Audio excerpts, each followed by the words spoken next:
तो सभी को घर भेज दिया जाता है। सेकंड डे सभी को पता चलता है कि उस लड़के की डेथ हो गई, वो लड़का मर गया।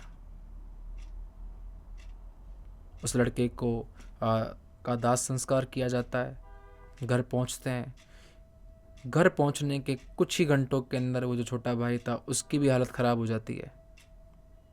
उसको भी लेकर हॉस्पिटल में भागा जाता है। हॉस्पिटल में सेम जैसे उसके बड़े भाई की हालत थी, सेम वैसी हालत उसकी थी।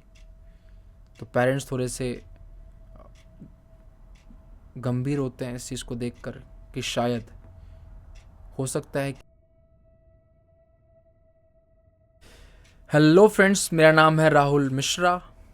मेरे इस चैनल HBR पे आपका बहुत बहुत स्वागत। ये है मेरा पहला वीडियो। आई होप मेरे वीडियोस आपको पसंद आए, आप मुझे सपोर्ट करें और आगे मैं इस वीडियो की तरह और भी वीडियो आपके लिए लाता रहूं। और यदि आपको ऐसी भूतिया कहानियाँ, ऐसी हॉरर स्टोरीज़ पसंद है तो मेरे चैनल को सब्सक्राइब ज़रूर करें, ताकि ऐसी ही वीडियो मैं आपके लिए आगे लाता रहूं। और यदि आपको ऐसी वीडियोस, ऐसी पैरानॉर्मल चीज़ें, ऐसी पैरानॉर्मल कहानियाँ, भूतों की कहानियाँ नहीं पसंद तो आप मेरे इस वीडियो को स्किप कर सकते हैं। मेरे इस चैनल को छोड़कर किसी और चैनल पे जा सकते हैं जो आपको पूरी तरह से एंटरटेन करे। बट अगर आपको ऐसी पैरानॉर्मल चीज़ें, ऐसी भूतिया चीज़ें पसंद है तो मेरे इस चैनल पे बने रहें। मैं आपके लिए ऐसी ही रियल स्टोरीज़ लाता रहूँगा, आपको सुनाता रहूँगा, आपको एंटरटेन करता रहूँगा। जब तक है जान, जब तक है जान, जब तक है जान। तो बिना टाइम वेस्ट करे आज हम चलते हैं हमारी पहली स्टोरी पर, जो हमारी इंडिया की मोस्ट हॉन्टेड प्लेस में से आती है, भानगढ़। मैं हूँ जयपुर, राजस्थान से। जयपुर से भानगढ़ लगभग 72 किलोमीटर की दूरी पर है और मेरे गांव से लगभग 17 किलोमीटर यानी कि 70 किलोमीटर की दूरी पर है। मैं भानगढ़ कई बार जा चुका हूँ मेरी लाइफ के अंदर। मैं ज़्यादा भी नहीं तो मैं लगभग 50 से ऊपर मैं जा चुका हूँ वहाँ पर। बट हाँ, मैंने ऐसा कुछ फील नहीं किया, बट मेरे ही एक नोन के साथ ऐसा कुछ हुआ है जो हमें इस बात पर बिलीव करवाता है कि हाँ, वहाँ पर कुछ ऐसी पैरानॉर्मल चीज़ें 101% है। क्या वो चीज़ें हैं उसकी डिस्कशन हम करेंगे अभी। तो करते हैं शुरू इस स्टोरी को, जो है भानगढ़ पर। आज से लगभग 12-13 साल पहले, लगभग 2011 या 12 के अंदर, मेरे जो नॉन थे वो अपने ऑफिशियल्स फ्रेंड्स के साथ में लगभग 7 से 8 ऑफिशियल फ्रेंड्स के साथ में जाते हैं भानगढ़। जब वो भानगढ़ जाते हैं, पूरा वो भानगढ़ घूमते हैं अच्छे से, पूरा फोर्ट घूमते हैं। हर एक चीज़ जो वहाँ पे पॉन्ड है, वहाँ पे जो तालाब है, हर एक चीज़ को पूरा देखते हैं, पूरा घूमते हैं। उस टाइम पर वो जो पॉन्ड था, वो जो तालाब था, वो भी सील नहीं था, वो भी ओपन था। बट वो नहाए नहीं वहाँ पर। उन्होंने कोई ऐसी एक्टिविटी नहीं करी जो जिससे उनकी जान जोखिम में जाए, क्योंकि मेरे जो नॉन थे वो वहाँ से अच्छे तरीके से जानते थे हर चीज़ को वहाँ पर। क्योंकि वो जो मेरे नॉन हैं वो मेरे बहुत करीबी नॉन हैं और वो भी कई बार भानगढ़ जा चुके हैं, तो उनको पता है वहाँ की हकीकत क्या है। तो ऐसे ही वो पूरा फोर्ट जब घूमते हैं और जब वो नीचे आते हैं तो उनके ही फ्रेंड सर्कल में एक लड़के को बहुत तेज़ टॉयलेट आ रहा होता है और वो बोलता है कि भाई मुझे जाना है टॉयलेट। बट मेरे जो नॉन थे उन्होंने उसको मना किया कि भाई यहाँ नहीं, इस फोर्ट के आसपास नहीं, इस बाउंड्री के अंदर नहीं। जब हम इस भानगढ़ की बाउंड्री से बाहर निकलेंगे तो वहाँ जाके तुम वॉशरूम कर लेना या वो टॉयलेट कर लेना, बट यहाँ पर नहीं। बट वही बोलते हैं मेट्रो सिटी के लोग, मॉडर्न थिंग रखने वाले, मॉडर्न सोच रखने वाले लोग कहाँ इन चीज़ों पर बिलीव करेंगे। उनको अभी भी ये चीज़ फ़नी लग रही थी, मजाक लग रही थी कि ऐसा कुछ नहीं होता है। उसी ग्रुप में उस लड़के का एक छोटा भाई भी था जो भी उसके ही उस बड़े भाई को सपोर्ट करता है कि नहीं ऐसा कुछ नहीं होता है, सब चीज़ें फेक है, सब झूठ होती है, ऐसा कुछ नहीं होता है, ऐसा वो बोलते हैं। और दोनों ही वहाँ पर वॉशरूम यानी टॉयलेट कर देते हैं वहाँ पर थोड़ा साइड में जाके। और जो भानगढ़ फोर्ट्स के जस्ट नीचे ही वहाँ के एक स्थानीय देव भैरू बाबा का मंदिर है, उसी के आसपास उन्होंने वो वॉशरूम किया। सबसे बड़ी गलती उन्होंने ये भी कर दी। एक तो भानगढ़ में भी वहाँ पर उन्होंने टॉयलेट किया जहाँ पर वहाँ का स्थानीय देव भैरू जी का मंदिर है। सबसे बड़ी गलती उन्होंने ये करी। जब वॉशरूम करके वो लौट रहे थे किले से बाहर, जब वो निकले तो उन दोनों के स्टमक पेन स्टार्ट हुआ। उन्होंने बताया सभी को कि हमारे स्टमक पेन हो रहा है। तो मेरे जो नॉन थे उन्होंने भी कहा उसको, उन दोनों को कहा कि मना किया था तो माने नहीं, अब भुगतो। तो फिर भी वो बिलीव नहीं कर रहे थे इस बात पर कि ऐसा कुछ है। वापस जयपुर आते हैं, शाम तक 4-5 बजे तक वो जयपुर पहुंचते हैं। सब अपने अपने घर पहुंचते हैं। घर पहुंचने के लगभग 1 से 2 घंटे बाद सभी के घर पे फ़ोन जाता है पुलिस का। जो कॉप्स होते हैं सभी के पास उनका फ़ोन पहुंचता है। और मैं हॉस्पिटल का नाम नहीं लूँगा, बट उस हॉस्पिटल में उन सबको बुलाया जाता है। जब वो वहाँ पहुँचते हैं, सभी की हालत ख़राब थी कि ऐसा क्या हुआ कि हम सबको यहाँ बुलाया गया कॉप्स के द्वारा। जब डिस्कशन होता है तो पता चलता है कि वो जो लड़का था बड़ा वाला भाई, उसकी हालत सीरियस है, वो अभी हॉस्पिटल में है यहाँ पर ही। और पुलिस वालों को शायद लग रहा है कि हम में से किसी ने या हम सब ने मिलकर कुछ गड़बड़ की है, कुछ पॉइजन वगैरह इसको खिलाया है, कुछ तो ऐसा किया है ताकि जिसकी वजह से इसकी हालत ये हो चुकी है। ये आरोप लगाया था उनके पेरेंट्स ने सभी दोस्तों पर, जबकि उसका भाई भी वहाँ पर था। बट फिर भी सबके ऊपर ये आरोप लगाया गया। जब पुलिस वालों ने पूछताछ करी तो पुलिस वालों को सभी ने ये बताया कि ऐसी कोई बात नहीं है। इन दोनों की प्रॉब्लम ये थी कि जब भानगढ़ में हम गए थे घूमने तो इनको वहाँ पर टॉयलेट करने से मना किया गया, मना करा सबने, बट इन दोनों ने सुनी नहीं और इन दोनों ने वहाँ पर वॉशरूम यानी टॉयलेट किया। शायद उसी वजह से ये प्रॉब्लम हो रही है। बट उनके जो पेरेंट्स थे उन दोनों भाइयों के, वो भी इस बात पर बिलीव नहीं कर रहे थे, क्योंकि वो भी मॉडर्न ज़माने के या मॉडर्न सोच रखने वाले लोग थे जिन्होंने इस बात पर विश्वास नहीं किया।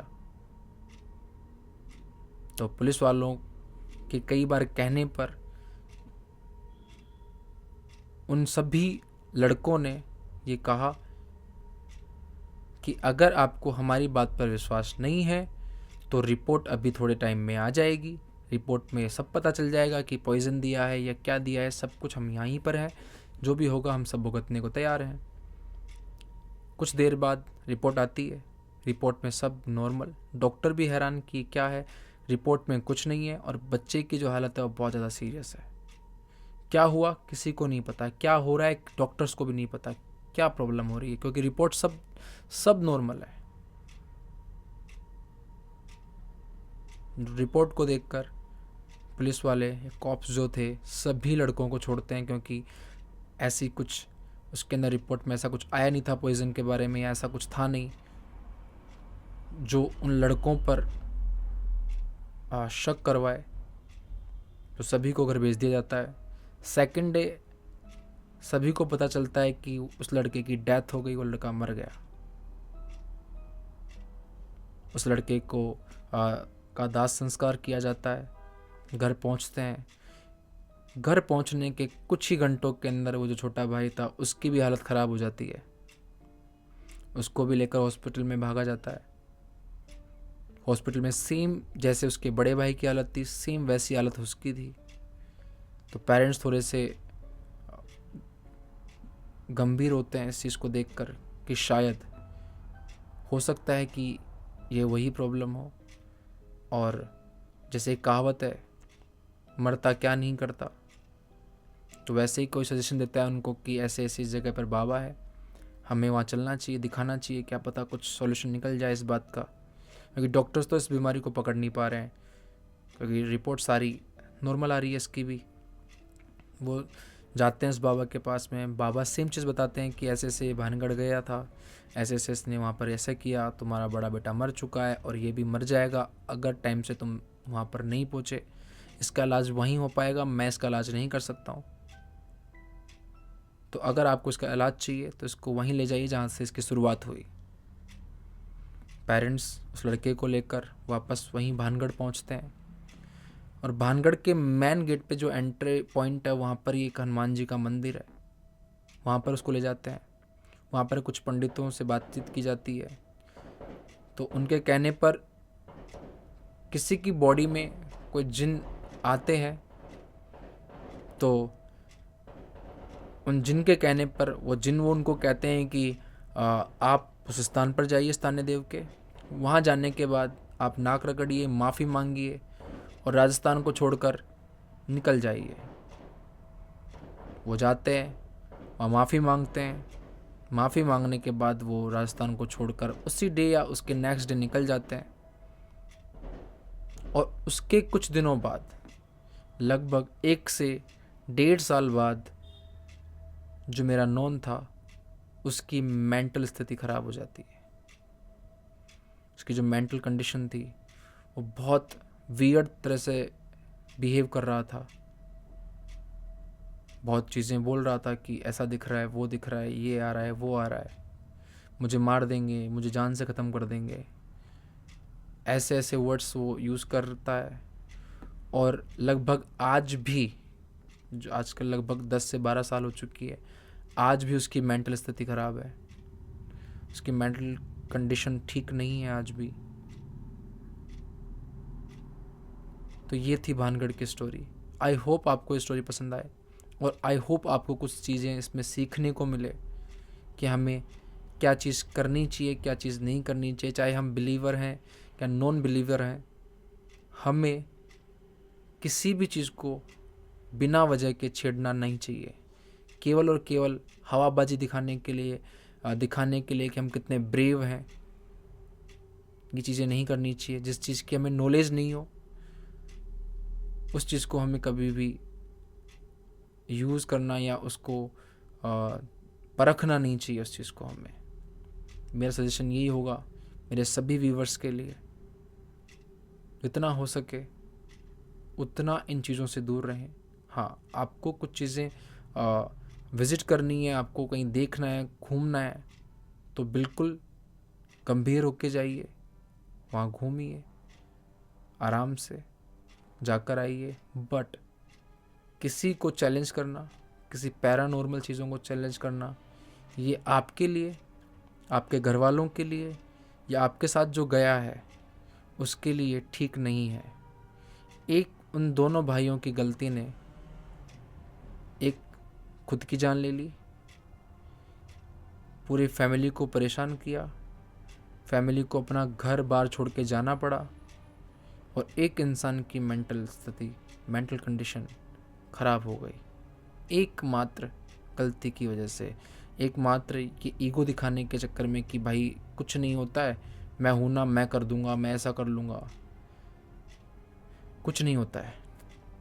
तो आई होप आपको ये स्टोरी पसंद आई हो, और अगर आपको ये स्टोरी पसंद आई हो और आगे भी आपको ऐसी स्टोरी सुननी हो मेरे से, तो मेरे चैनल को सब्सक्राइब कीजिए, वीडियो को लाइक कीजिए, कमेंट कीजिए, बेल आइकन प्रेस कीजिए, ताकि मेरी नेक्स्ट वीडियोस की अपडेट आपको मिलती रहे। और मुझे ऐसे ही सपोर्ट करते रहिए, ताकि ऐसी ही स्टोरीज़ मैं आपके लिए लाता रहूं। नेक्स्ट जो स्टोरी है वो मेरी खुद की स्टोरी है, जो मैंने एक्सपीरियंस किया है अपनी लाइफ के अंदर, एक पैरानॉर्मल चीज़ को देखा है या फिर महसूस किया है, वो स्टोरी भी मैं आपके पास लाऊंगा। तो तब तक के लिए राधे राधे, जय श्री राम।